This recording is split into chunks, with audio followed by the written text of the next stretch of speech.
Welcome to Alphanumeric, the fiction and poetry podcast featuring pieces selected from the award-winning NonBinary Review. Today, Jenny Greenteeth by Rachel Baker.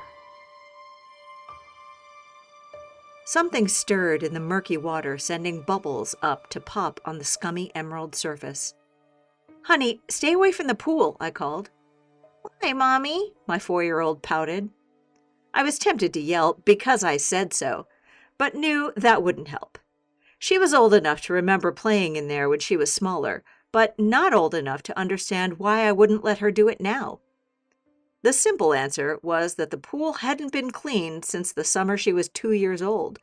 A new management company had taken over our apartment building shortly after we moved in, and they seemed more interested in collecting rent from struggling tenants than actually managing the complex.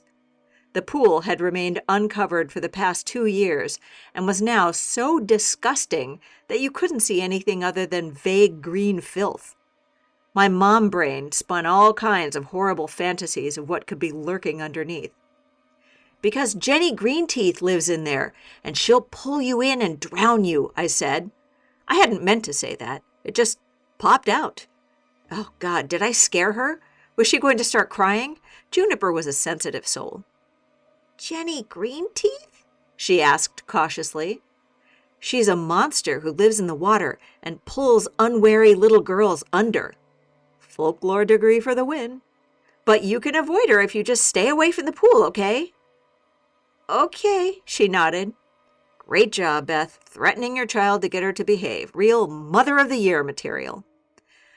I shook my head at myself and told my daughter to gather her things so we could head back inside for dinner. As Juniper and I crossed the courtyard back to our apartment, I thought I heard someone calling my name. It sounded almost like my wife's voice, but it was coming from behind us, and I knew for a fact that Rosie was still in our apartment, ahead of us. I turned around, but didn't see anyone there. Maybe it was just the wind? That night, after Juniper had been bathed and put to bed, I tried to make love to Rosie, but she wouldn't let me touch her. Her depression had deepened into crippling agoraphobia over the last year, and our marriage had become one in name only. Her therapist had recommended that I try gently pressing her, but it made me feel slimy and gross. I decided to go for a walk to try to shake it off. As I passed the courtyard, I thought I heard that voice calling my name again. "Beth. Beth." It really did sound so much like Rosie. I decided to take a look just to see whose voice sounded so much like my love's. I saw a figure standing next to the pool, long hair around her shoulders, pale skin bathed in moonlight. It was my Rosie.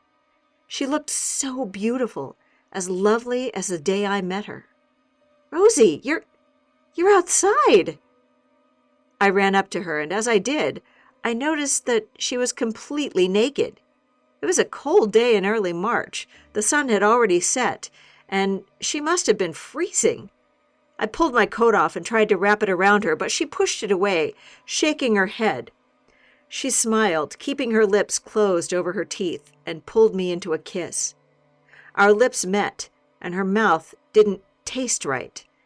Normally, Rosie tasted like Tic Tacs and strawberry lip gloss, but now she tasted like green things and summers by the lake. I should have pulled back and made sure she was all right, but my God, it had been so long, and I missed touching her.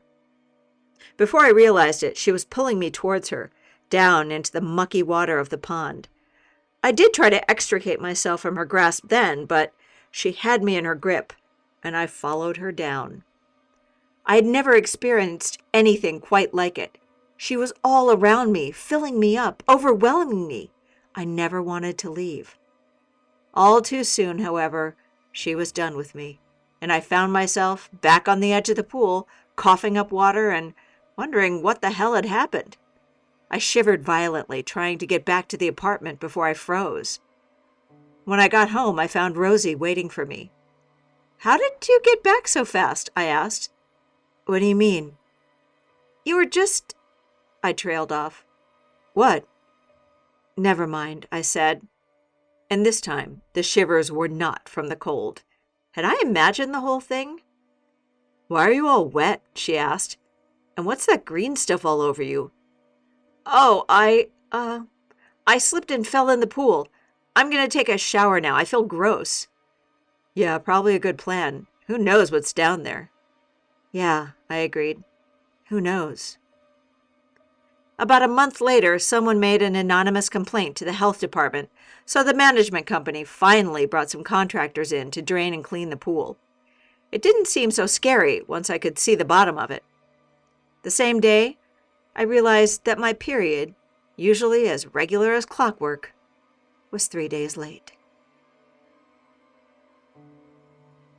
This has been Jenny Greenteeth by Rachel Baker, read for you by Lee Quintana. Our music was Creepy Echo Piano by Tim Kulik, provided by Pixabay.com. Alphanumeric is a production of Zoetic Press and is mixed and mastered by our fabulous production team, Madison Ellingsworth and Lee Quintana. And guess what? It's May! It is the wonderful month of May. It's my birthday month, just in case, you were thinking about getting me a present, which I wouldn't say no to. But, it would be an even better present? Quick, get NonBinary Review Issue number 39, Mistaken Identity, before the next issue comes out and it slips from your mind.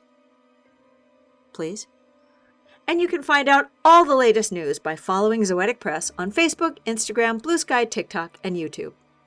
If you love us as much as we love you, please support us by giving us a rating and leaving us a great review on your favorite podcast app. We'd appreciate it more than creepy monsters love the unwary. You should also subscribe so you don't miss a single episode. Non-Binary Review, because humans are hardwired to tell stories.